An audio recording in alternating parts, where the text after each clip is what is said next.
नमस्कार, मैं हूं आपके साथ कपिल चौधरी। आप देख रहे हैं खबर टुडे न्यूज़, हादसों की हकीकत, जो आपका ये पसंदीदा प्रोग्राम है। इसको लेकर के एक बार मैं फिर आपके सामने हाजिर हूं। आज थोड़ी तबीयत ठीक नहीं है, गला ख़राब है, खैर ये चीज़ें चलती रहती हैं।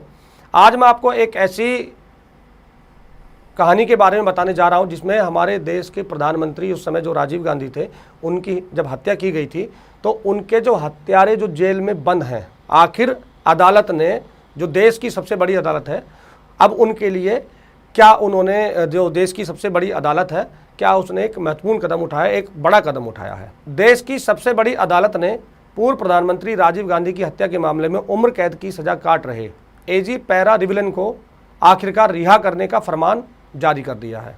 जब राजीव गांधी की हत्या हुई थी तो पूरे देश में एक ये खबर पूरी आग की तरह फैल गई थी और पूरा देश इससे जो है दहल चुका था, क्योंकि किसी भी देश के प्रधानमंत्री की हत्या हो जाना ये अपने आप में एक बहुत बड़ी बात होती है। तो इस मामले में पैरा रिविलन समेत 7 लोगों को दोषी पाया गया था, जिसके बाद टाडा अदालत और सुप्रीम कोर्ट ने पैरा रिविलन को मौत की सज़ा सुनाई थी। इस खौफनाक हत्याकांड की साजिश में एजी पैरा रिविलन का अहम रोल था। क्या रोल था वो भी मैं आपको कहानी के बीच में बताऊंगा। अब बात करते हैं कि आखिर कौन है एजी पैरा रिविलन। तमिलनाडु के जोलारपेट कस्बे का एक रहने वाला एजी पैरा रिविलन, राजीव गांधी की हत्याकांड जब हुआ था उस समय उसकी जो गिरफ्तारी हुई थी वो 11 जून 1991 यानी 11 जून 1991 में गिरफ्तारी हुई थी। पकड़े जाने के वक्त उस समय पैरा रिविलन की उम्र महज 19 साल थी। उसने इलेक्ट्रॉनिक्स एंड कम्युनिकेशन में डिप्लोमा किया है। वो आगे की पढ़ाई के लिए चेन्नई आया था उस समय। उसी दौरान राजीव गांधी हत्याकांड में शामिल लोगों में उसका नाम सामने आया और उसे गिरफ्तार कर लिया गया। टाडा एक्ट के अंतर्गत उसको जेल भेजा गया था। जेल जाकर भी पैरा रिविलन ने अपनी पढ़ाई जारी रखी थी। उसने जेल में रहते हुए 12वीं की परीक्षा पास की, जिसमें उसने लगभग 91.33% जो प्रतिशत अंक थे 12वीं क्लास में वो हासिल किए थे। फिर उसने तमिलनाडु ओपन यूनिवर्सिटी से एक डिप्लोमा कोर्स किया था, जिसमें उसे गोल्ड मेडल भी मिला था। उसकी तालीम यहीं नहीं रुकी, बाद में उसने इंदिरा गांधी ओपन यूनिवर्सिटी से BCA किया और फिर कंप्यूटर में ही मास्टर्स की डिग्री हासिल की। पैरा रिविलन जेल में अपने कैदी साथियों के साथ मिलकर एक बैंड भी चलाता था। 1990 में राजीव गांधी की हत्या का प्लान बनाने वाला प्रभाकरण इस मामले में कोई कोताही नहीं बरतना चाहता था, लिहाजा उसने इस मिशन की कमान शिवरासन को दी थी, जो उसका विश्वास पात्र था, क्योंकि इस तरह के जो तमाम जो घटनाएं करने वाले लोग होते हैं वो अपने विश्वास पात्र को ही, जो पूरा उसका खाका है, किस तरह से घटना करनी है, किस तरह से हमला करना है, अपने पूरे इस खाके को अपने किसी विश्वास पात्र को ही बताता है। प्लान को पूरा करने के लिए 1991 में प्रभाकरण ने शिवरासन की चचेरी बहनों धनु और शुभा, दोनों ये सगी बहनें थी, उनको साथ में भारत भेजा था। धनु और शुभा को लेकर शिवरासन अप्रैल 1991 में की शुरुआत में चेन्नई पहुंचा था। वो धनु और शुभा को नलिनी के घर ले गया, जहां मुरुगन पहले से ही मौजूद था, क्योंकि ये कई लोग थे इस पूरे षड्यंत्र में। शिवरासन ने बेहद शातिर तरीके से पायस, जयकुमारम, बम डिजाइनर अरीबू को इनसे अलग रखा था, क्योंकि वो खुद पोरूर के ठिकानों में रहा करता था उस समय, और समय समय पर वहाँ से सभी को कार्रवाई करने के निर्देश देता था कि किस तरह से आगे की रणनीति तैयार करनी है।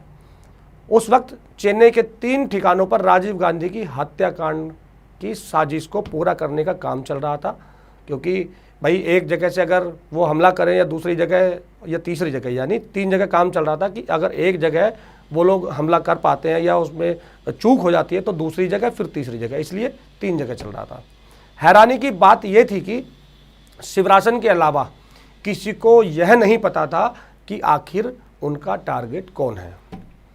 शिवरासन ने टारगेट का खुलासा किए बिना ही बम एक्सपर्ट अरीबू से एक ऐसा बम बनाने को कहा जो किसी महिला की कमर में बांधा जा सके। शिवरासन के कहने पर अरीबू ने एक ऐसी बेल्ट डिजाइन की थी जिसमें 6 RDX भरे ग्रेनेड लगाए जा सकें। उसके हर ग्रेनेड में 80 ग्राम C4 RDX भरा था। हर ग्रेनेड में 2 मिलीमीटर के 2800 स्प्लिंटर लगे हुए थे। सभी ग्रेनेड सिल्वर तार की मदद से पैरेलल एक साथ जोड़े गए थे। जिनका सर्किट पूरा करने के लिए बेल्ट में 2 स्विच लगाए थे। उनमें से एक स्विच बम को चार्ज करने के लिए था और दूसरा वहाँ पर धमाका करने के लिए था। जो दूसरा स्विच था वो धमाका करने के लिए था। बम एक्सपर्ट अरिवू ने महिला की कमर में बांधे जाने वाले उस बम के ट्रिगर करने के लिए 9 mAh की बैटरी भी उसमें लगाई थी। साजिश के मास्टरमाइंड शिवराशन ने बैटरी का इंतजाम करने में एजी पैरा रिवलन को उसका काम जो है सौंपा था कि बैटरी का इंतजाम पैरा रिवलन करेगा। शिवराशन के आदेश को पूरा करते हुए पैरा रिवलन ने बाजार से 9 mAh की बैटरी खरीदी और उसे खुद शिवराशन तक पहुंचाया। उस बैटरी का इस्तेमाल कर धनु ने 21 मई 1991 को तमिलनाडु के श्रीपेरुंबुदूर में एक चुनावी रैली दौरान आत्मघाती हमला कर भारत के पूर्व प्रधानमंत्री राजीव गांधी की हत्या की थी। सीबीआई ने एसआईटी ने यह दावा किया था कि एजी पैरा रिवलन इस मामले का लगातार मास्टरमाइंड शिवराशन के संपर्क में रहा था, क्योंकि जिस तरह से वहाँ पर पूरी जो फोर्सेस हैं या तमाम तरह की जो इन्वेस्टिगेशन के पार्ट्स होते हैं या बाहर से भी जो टीम्स होती हैं इन्वेस्टिगेशन करती हैं, तो पूरी इन्वेस्टिगेशन की थी और उसमें इसको मास्टरमाइंड के संपर्क में आने की बात कही थी। राजीव गांधी की हत्या के बाद देश भर की सुरक्षा एजेंसियां सख्ते में आ गई। लगातार संदिग्ध आरोपियों की धरपकड़ चल रही थी। इसी दौरान सीबीआई की एसआईटी को एक बड़ी कामयाबी मिली और 11 जून 1991 को एजी पैरा रिवलन को गिरफ्तार कर लिया गया।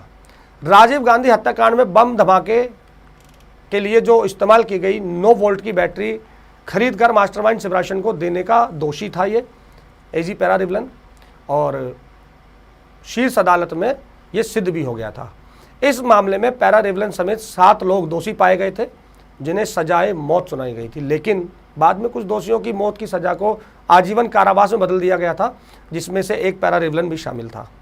पैरा रिवलन को लेकर कई बार सियासी उठाक पटक भी चलती रही है और अब 3 दशक से भी ज़्यादा वक्त निकलने के बाद वो जेल से बाहर आया है।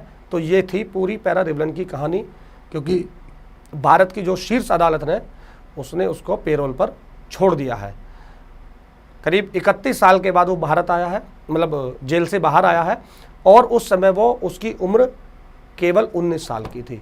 तो आप इस बात से अंदाजा कर लगा सकते हैं कि एक प्रधानमंत्री की जो हत्या हुई है, जो उसके हत्यारे थे राजीव गांधी जो कि भारत के पूर्व प्रधानमंत्री रहे हैं, उस हत्यारे को भारत की शीर्ष अदालत ने पेरोल पर बेल दी है। तो ये कहानी आपको कैसी लगी कमेंट बॉक्स में ज़रूर बताइएगा। अगर इसमें कुछ और सुधार करना हो या कुछ आप अपना सलाह या मशवरा देना चाहते हो वो भी हमारे कमेंट बॉक्स में बताइएगा। चैनल को सब्सक्राइब कीजिएगा और तमाम तरह की जो कहानियाँ हैं उनको देखने के लिए देखते रहिए खबर टुडे न्यूज़। नमस्कार।